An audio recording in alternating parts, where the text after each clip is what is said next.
My name's Luke, I'm 29, and for the past 6 years, I've basically been the invisible scaffolding holding my entire family together. Not because I had to, trust me, there were plenty of times I thought about walking away, but because, somewhere deep in my brain, I was hardwired to believe that family means loyalty. And loyalty meant stepping up when no one else would.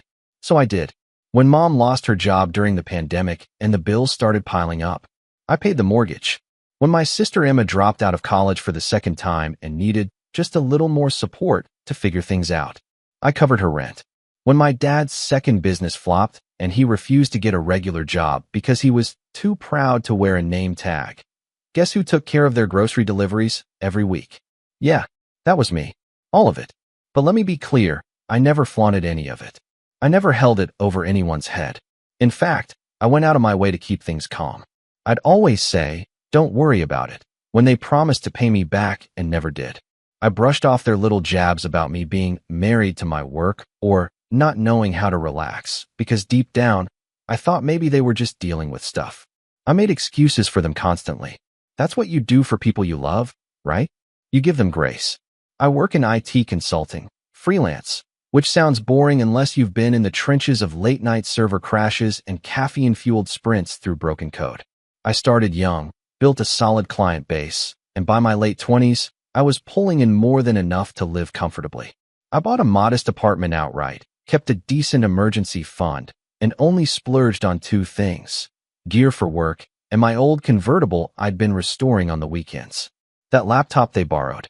Top of the line. My main work machine. The kind of tech that makes a grown man flinch if someone so much as breathes near it with a drink in hand. So when Emma knocked on my door one Thursday evening, looking sheepish with that little sister smile that used to get her out of trouble as a teenager, I should have seen it coming. "Hey, Luke, could I borrow your laptop for just a bit?" she asked, fiddling with her bracelet the way she always does when she's hiding something. I paused. "For what?" "Just a school thing," she said. "I have a Zoom presentation due in like 30 minutes and my laptop literally died. It won't turn on. I'll just use yours to present and then I'm done. Promise." Now, this is where I usually insert a mental sigh and cave, but I hesitated. She'd borrowed stuff before and returned it late, or messed it up. But then again, I'd set up multiple user profiles on the laptop, one just for guests. And she was already bouncing on the balls of her feet, looking desperate. "Fine," I said. "Guest account only.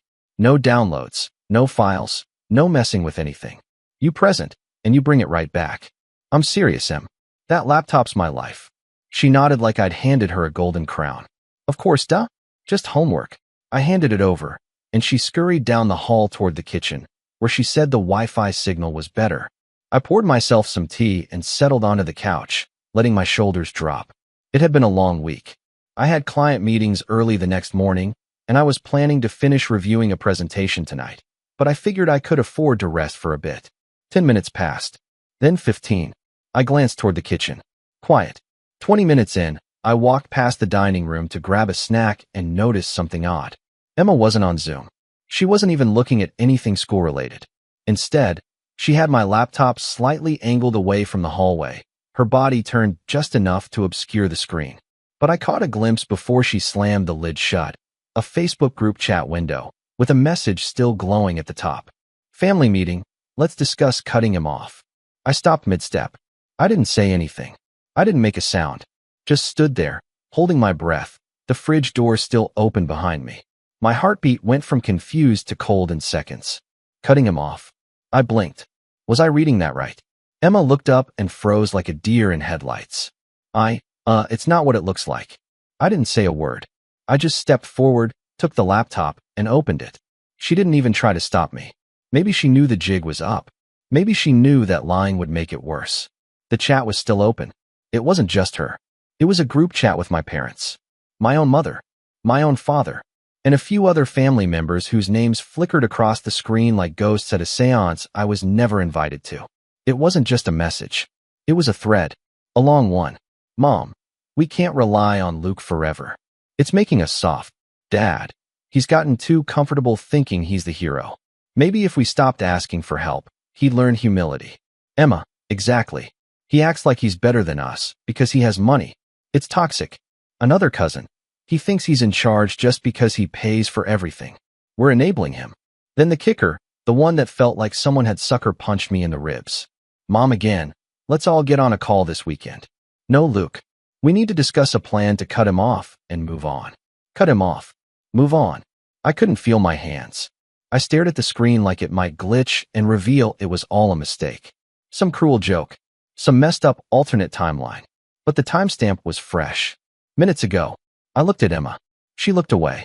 You used my laptop, I said, my voice low, to plan a secret meeting about cutting me off? It's not what you think, she mumbled. It's complicated. We just feel like you hold everything over us. It's like we can't breathe without you watching. I almost laughed. I should have. But instead, I felt this weird, hollow calm settle over me. Like my brain was moving in slow motion. I closed the lid, packed my bag, walked past her, past the living room, past the framed photos on the wall, all of them filled with fake smiles and holiday memories funded by the guy they thought was suffocating them. Emma followed me to the door. Luke, come on. Where are you going? Don't worry about it, I said. Before she could respond, I stepped outside. The cold air hit me like a slap. It was barely 10 p.m., but the street was dead quiet. I got in my car and drove. No destination. Just out. Away. I didn't sleep that night.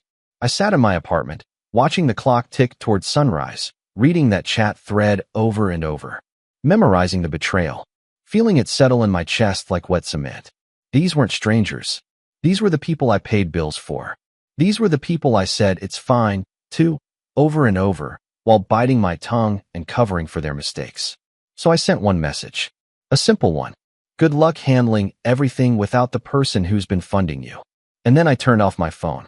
I didn't expect them to come knocking that morning. Maybe a text, maybe some half-hearted, it was taken out of context, excuse a few days later, but not a knock at my door less than 8 hours after I walked out.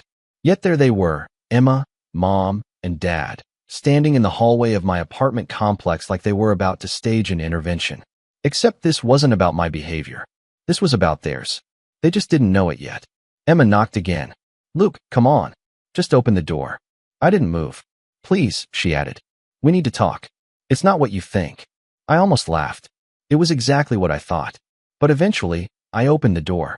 Not because I wanted to talk, but because I wanted to see how deep the hole went. I wanted to know if there was even a shred of guilt behind their eyes. There wasn't. Mom stepped in first, like she still owned the place. She sat on the edge of the couch, legs crossed like this was just another Sunday coffee chat. Look, honey, I know last night must have been hard to see. But you have to understand, we were just venting. Dad leaned against the kitchen counter, arms folded, doing that thing where he looked at the ceiling like he was above all of it. Everyone says stuff they don't mean in group chats. You've probably done the same. Emma didn't sit. She just hovered by the door, arms tight around her chest, looking more annoyed than sorry. I leaned against the wall, arms crossed. Venting. That's what that was. Mom smiled, like she was trying to smooth things over. Yes. It's just, we've been feeling a little overwhelmed. Dependent. And sometimes that makes people say things they shouldn't. But it doesn't mean we don't appreciate you. I stared at her for a long second. You said you wanted to cut me off. It was a poor choice of words, she said quickly. You said I was toxic. I shot back, eyes locking with Emma. You said I act like I'm better than everyone because I have money. Emma scoffed, rolling her eyes. You do, Luke. You always act like you're the savior. Like we'd fall apart without you. I couldn't stop the bitterness in my voice. You would have fallen apart. That's the whole point. Dad spoke up. All right, that's enough. We came here to clear the air, not rehash every single thing. You didn't come to clear the air, I said. You came because you realized you need me more than you want to admit. You got caught. That hit a nerve. Emma's jaw tightened, and Mom's smile faltered. We're family, Mom finally said. We don't abandon each other over a misunderstanding. I nodded slowly. Right? Family. Like when I covered your mortgage so the bank wouldn't foreclose. Or when I paid Emma's tuition, both times. Or when I gave Dad the money to start that catering truck that he bailed on after 2 months. That's not fair, Dad snapped. That was during COVID. It was last year, I said flatly. They left after 20 minutes. No apology. No remorse. Just vague justifications and a few thinly veiled warnings that if I stopped helping, we'd all suffer. And is that really what you want, Luke? I didn't answer. I just let the door close behind them and sat in silence for a long time.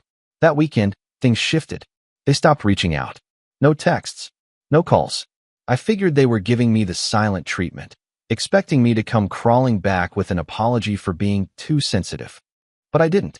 Instead, I started untangling myself from their lives. Quietly. No drama.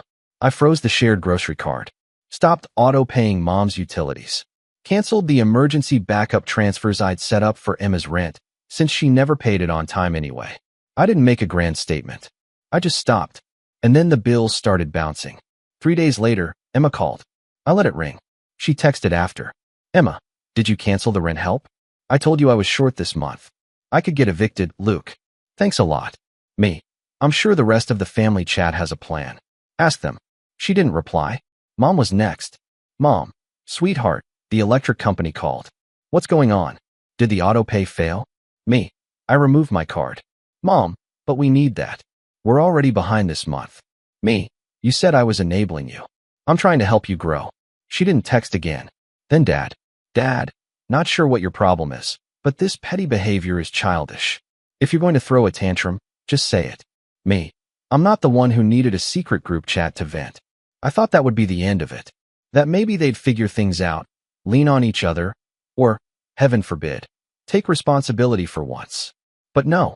2 weeks later, I came home to find Emma sitting on the steps outside my apartment. Hoodie pulled over her head, legs crossed, scrolling through her phone like she hadn't just ghosted me since the last time she yelled in my living room. Hey, she said as I walked up. I didn't respond. Just unlocked the door and stepped inside. She followed. I need a place to stay, she said, voice low. Just for a bit. I turned. What happened to your apartment? She hesitated.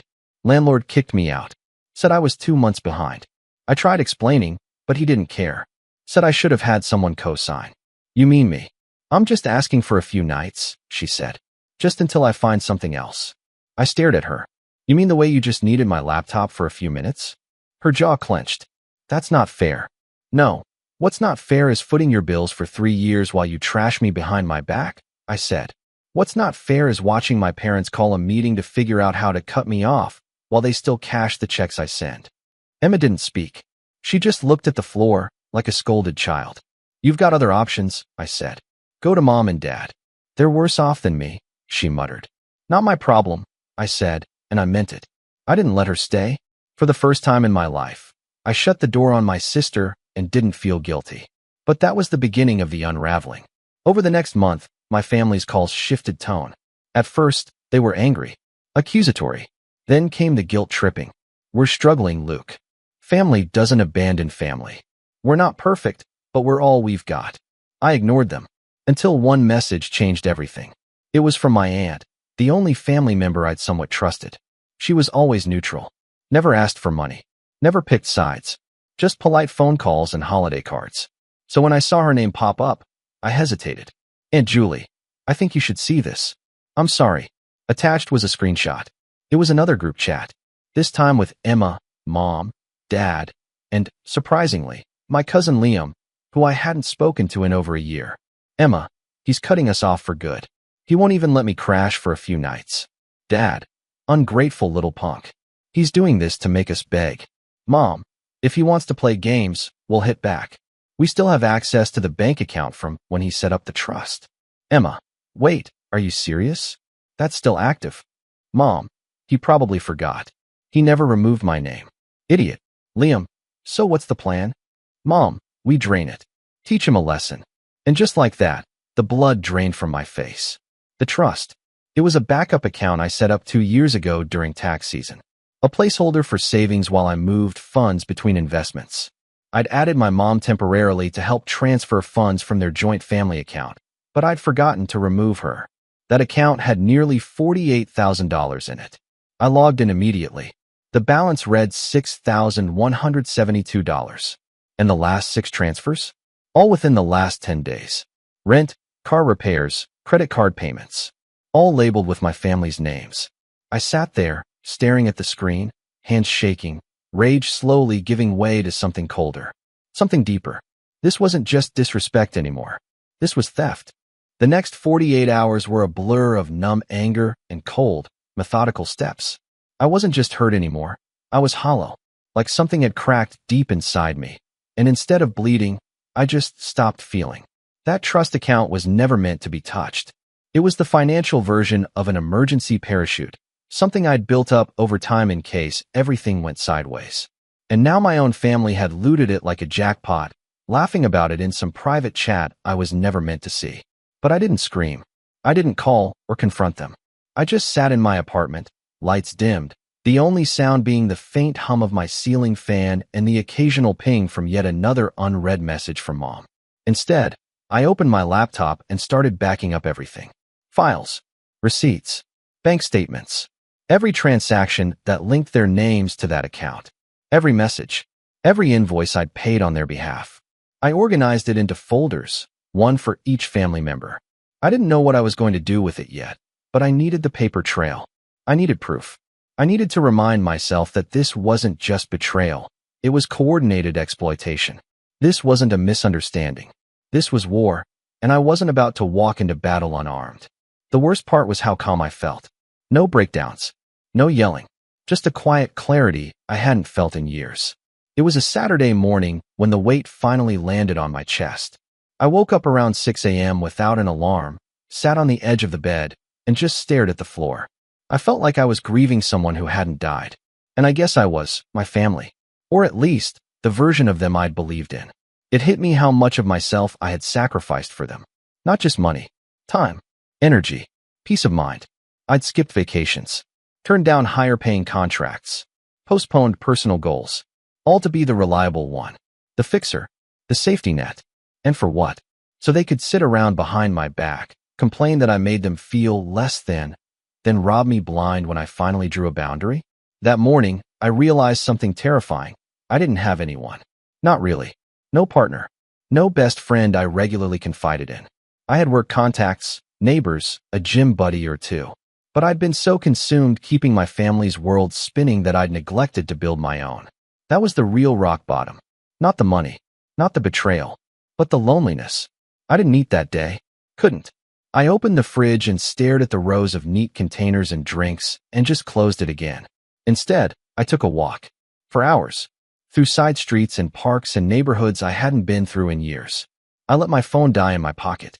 It felt like a form of protest against the noise, the demands, the manipulation. And somewhere during that walk, as I watched a group of kids chase a soccer ball on a patchy lawn, something inside me shifted. I didn't want this to be the end of my story. I didn't want the betrayal to be my defining chapter. So when I got home, I pulled out a notebook, an actual physical one, not a digital app, and made a list. Not of revenge plans. Not yet. But of things I'd postponed, sacrificed, abandoned. At the top, I wrote, my life. And underneath that, bullet points. Apply for that product design certification I always pushed off. Join a local entrepreneur meetup. Get back to the gym. Rebuild savings, but only for myself. Travel alone, somewhere far. Make new connections. Real ones. Cut ties. For good. I stared at the list for a long time. Then I made another list. This one was titled, Their Debt. And I itemized everything. Every rent check. Every car repair. Every loan I never got back. Every wire transfer. Even groceries. It added up quickly. I felt like a forensic accountant tearing through receipts. By the time I was done, I had over $97,000 documented in precise, date-stamped entries. Not including the drained trust account. It wasn't about getting the money back. I'd accepted that ship had sailed. It was about clarity. About facing the truth I'd ignored for far too long. I had been used. Over and over. Not just by one family member, but by all of them. And every time I swallowed my frustration or forgave another broken promise, I trained them to think it was okay. That night, I turned my phone back on. Hundreds of messages. I didn't read a single one. I blocked Emma, then Mom, then Dad. One by one. I deleted the group chat I used to keep open with them out of habit. And just like that, silence. The next few weeks were hard. I won't lie and pretend I became a brand new person overnight. There were days I felt empty. Days I questioned whether I was overreacting. Guilt is funny that way. It doesn't always leave just because the facts are on your side. Sometimes it lingers like smoke, whispering, maybe it's your fault too. But I pushed through. I went back to the gym. Started small. 3 days a week, light weights, short runs. But even that brought a strange kind of peace. I wasn't doing it for anyone. Just me. I signed up for the design certification and began taking evening classes online. It felt good to learn again, to build something that wasn't for someone else's benefit. And slowly, I began to reconnect with myself. One afternoon, I ran into an old college acquaintance at a cafe. We got to talking. Turned out he worked in a product startup and was looking for a freelancer to overhaul their UI/UX. I took the job. That job turned into 3. Those 3 turned into a contract. Within 2 months, I was making more than I ever had, with clients who actually respected my time and expertise. I also started writing again. I used to love short fiction, but I'd stopped years ago. Now, it became my therapy. Stories of betrayal, growth, resilience. I didn't publish them. They were just for me. But they reminded me that pain could be fuel if I let it. By month 3, I was rebuilding my savings. By month 4, I'd moved into a better apartment, one with a balcony and high ceilings and light that streamed in every morning like a quiet promise. You're free now. But of course, freedom always comes with echoes. About 5 months after cutting them off, I got a letter in the mail. A real one, not an email or text. It was from Mom. The handwriting was careful, scripted, as if she'd written it slowly, trying to sound like the woman who used to read bedtime stories instead of the one who drained my bank account. Inside, the letter was 2 pages. The first was a lukewarm apology, not for what they'd done, but for how things escalated. The second page was a plea. They were struggling. The bills were piling up. Emma had moved back home. Dad was behind on his taxes. Could I help, just this once? I stared at the page for a long time. Then I folded it, placed it back in the envelope, and dropped it in the trash.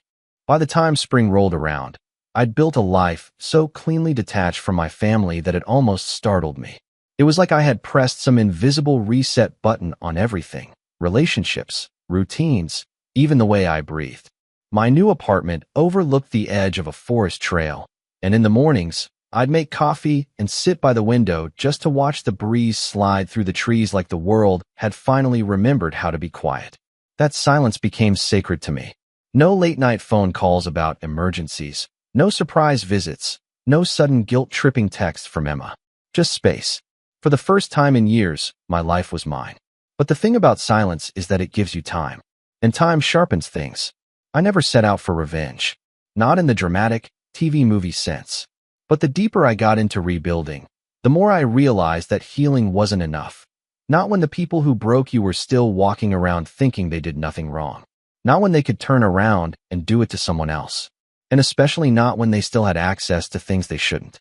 Like my name. See, here's the thing I hadn't thought about until I went to apply for a business credit card for my freelance work. Someone had used my name recently. Several someones, actually. My application got flagged, and when I pulled my full credit report, the pieces fell into place like dominoes. There were 3 recent hard inquiries from companies I'd never heard of. 2 declined, 1 approved. A personal loan for $8,000 under my name. Not linked to any of my current bank accounts, but flagged to my credit file nonetheless. I nearly choked reading it. The loan was active, 6 months old. Payments had been missed. The balance hadn't gone down. I sat in my office chair and just stared at the screen for a full 10 minutes. And then, like muscle memory, I opened that old folder, the one labeled Family Debt. It had grown since I last touched it. I'd added a few more screenshots, some of the chat threads Aunt Julie had forwarded me, things they never thought I'd see. But this changed everything. This wasn't just betrayal. This was fraud. Identity theft. I called the bank first. Got the loan flagged. They asked if I wanted to press charges, and I told them I needed a little time. Because now it wasn't just about getting even. It was about making sure they never could pull this again. Not with me. Not with anyone. I started with Emma. Through an old friend who worked in IT security, I traced the IP address linked to the loan application. It had originated from the same city my parents lived in. Not ironclad proof. But then I remembered something. Emma once begged me to co-sign a loan 2 years ago, and I'd refused. She'd said something weird back then. I just need your info for a second. It's not even a real application. I'd brushed it off. Thought she was being dramatic. But now I saw it for what it was, practice. She'd remembered enough of my details, and she had access to some of my old documents, to pull it off. That night, I sat at my desk, dim lighting overhead, the buzz of my monitor humming like a warning bell, and wrote out a plan. Not a dramatic one. No burning bridges or screaming confrontations, but a methodical one. I was going to take everything they thought they still had and quietly cut every remaining thread. Step 1. I pulled my credit freeze, then locked it permanently. I filed a report for identity fraud. The bank escalated it immediately. They assured me they would investigate, and if evidence pointed to a known associate, legal action could follow. I told them I'd cooperate fully. Then I reached out to a lawyer. Not just any lawyer, an old classmate from college who'd specialized in small business and financial abuse cases. I hadn't spoken to him in years, but when I laid out everything, the stolen trust funds, the unauthorized loans, the shared accounts they'd drained, he didn't hesitate. "This is actionable," he said. "You've got enough documentation here to press charges or sue." "I don't want to sue," I said. "Not yet. I want leverage." And that's where the real setup began. Over the next few weeks, I worked quietly behind the scenes. Between client work and classes, I gathered every paper trail I could. Emails, texts, statements, IP logs, even Emma's Instagram posts that coincided with purchases linked to the fraudulent account. Meanwhile, I got Aunt Julie on board. She was still neutral, but not blind. She'd started pulling away from the family too, after Emma moved back in and chaos followed. "They're always arguing," she told me over coffee one afternoon.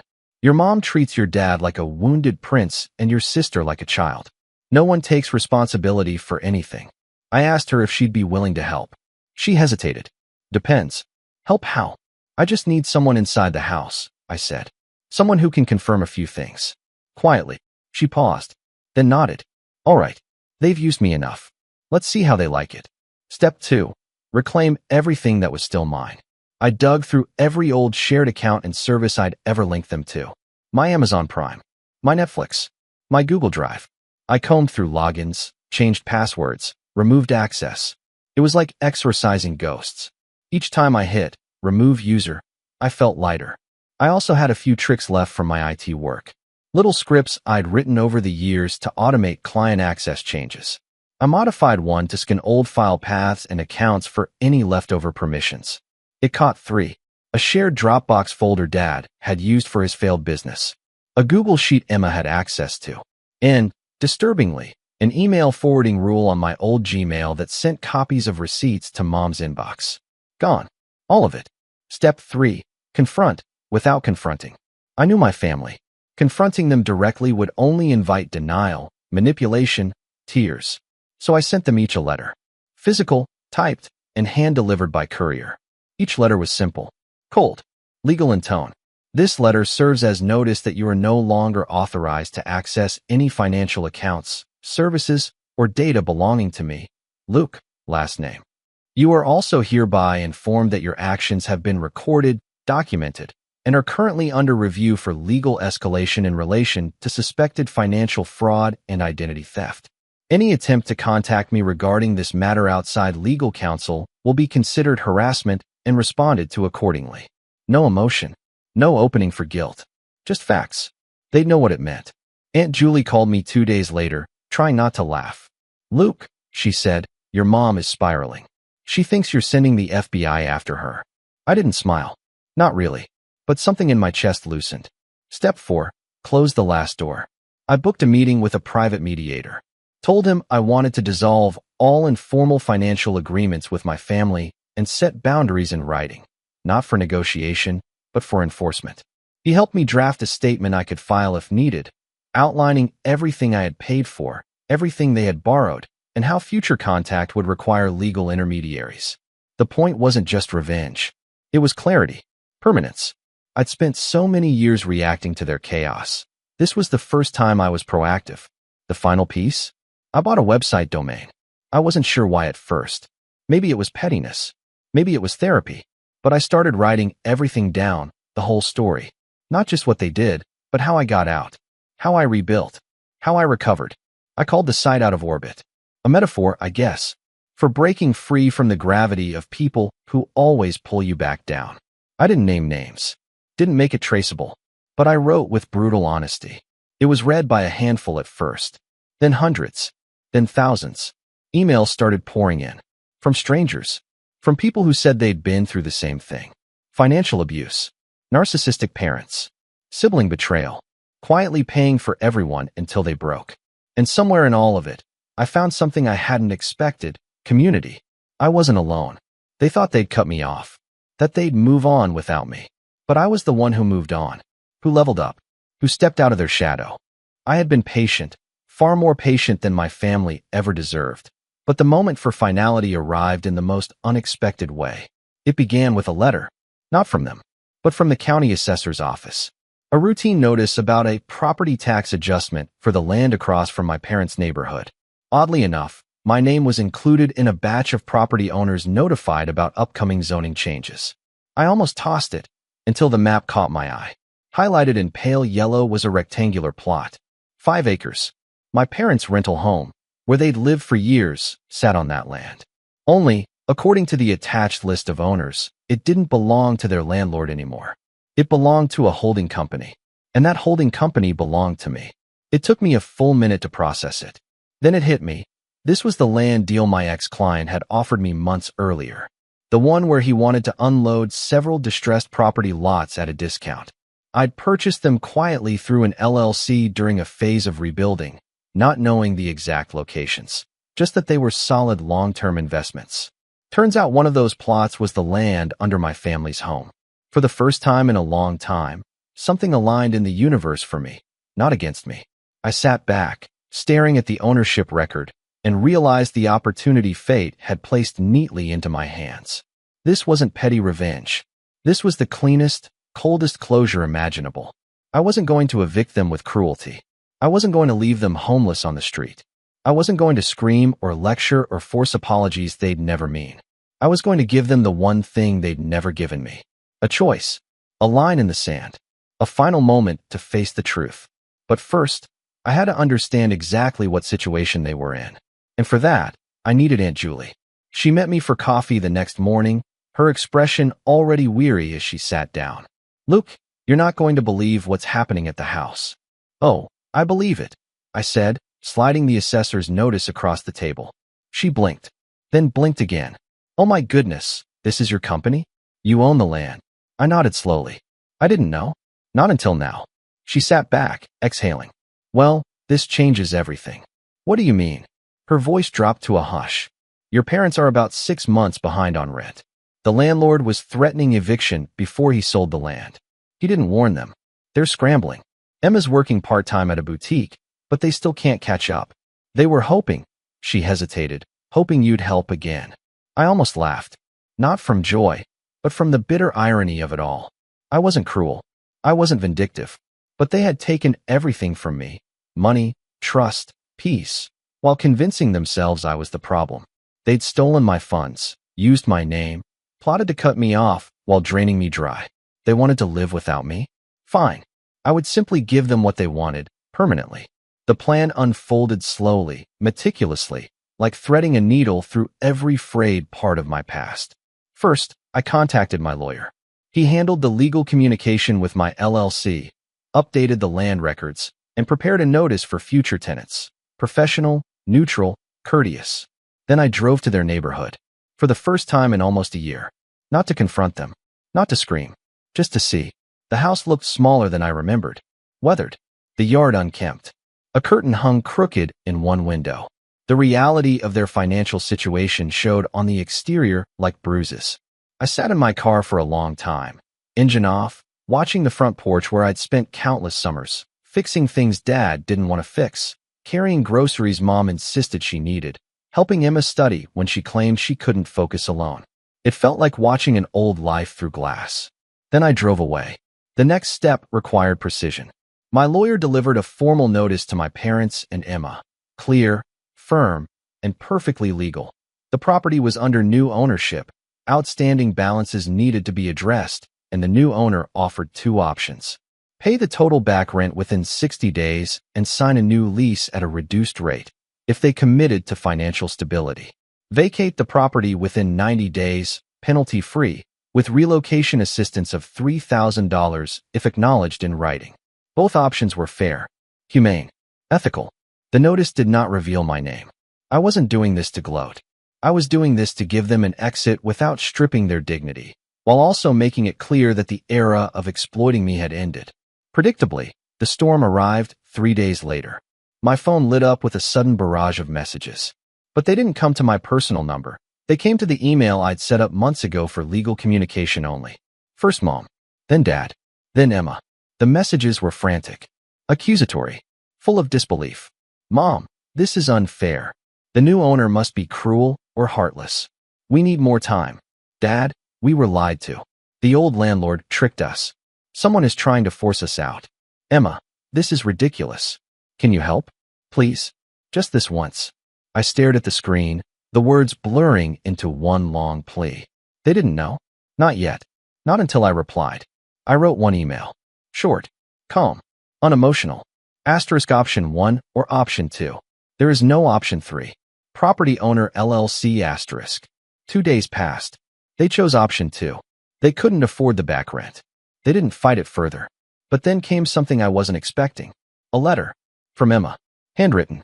Like mine had been months ago. She wrote that she felt lost. That the last year had unraveled her. That she had made mistakes, serious ones, and that she didn't know how to face me. She didn't apologize directly, not in the way I once hoped she would, but she admitted fear, shame, confusion. She said one line that struck me. I don't know how to be anything other than the version of me you rescued. It wasn't forgiveness, but it was honesty. And honesty was something I hadn't seen from her in years. My response was simple. I sent her a letter through the mediator. Asterisk, I hope you find the version of yourself who doesn't need rescuing.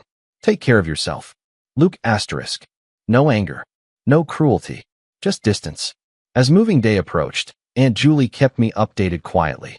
My parents found a smaller place on the outskirts of town. Emma moved in with a friend temporarily. There was tension, blame, tears, old patterns collapsing in on themselves. But this time, without a financial cushion to soften the landing, they finally had to face the consequences of their own behavior. I didn't attend the move. Didn't watch them pack. Didn't drive by. I didn't need to. My part was already done. After they left, I visited the house one last time, not as a son returning, but as an owner inspecting a property. It was empty, silent, dusty in the corners, the carpet worn. But there was something unmistakably liberating about standing in the center of that living room. The same one where they'd planned years of my obligations behind my back, and feeling no weight on my chest. Only clarity. Only peace. I renovated the house completely over the next 2 months. Fresh paint. New fixtures. Updated floors. I turned it into something renewed, something clean, something that didn't carry the echo of old arguments and whispered manipulation. Then I sold it. Not for revenge. For closure. For the life I had built entirely without them. The sale closed one warm afternoon, sunlight spilling across the contracts as I signed the final page. My lawyer shook my hand. The new owners, a young couple expecting their first child, thanked me warmly. They didn't know the history, and they didn't need to. The story ended with me walking out of the title office and into a life I'd chosen, not inherited. A life I built with my own hands, my own strength, my own boundaries. A life no longer weighed down by people who never wanted me to stand on my own. As I got into my car, I checked my phone. No messages from them. No updates. No drama. Just quiet. For the first time in years, the silence felt like freedom. And the story closed not with triumph or cruelty, but with truth. Sometimes family isn't lost all at once. Sometimes you outgrow them. Sometimes you rise beyond them. And sometimes letting go is the revenge.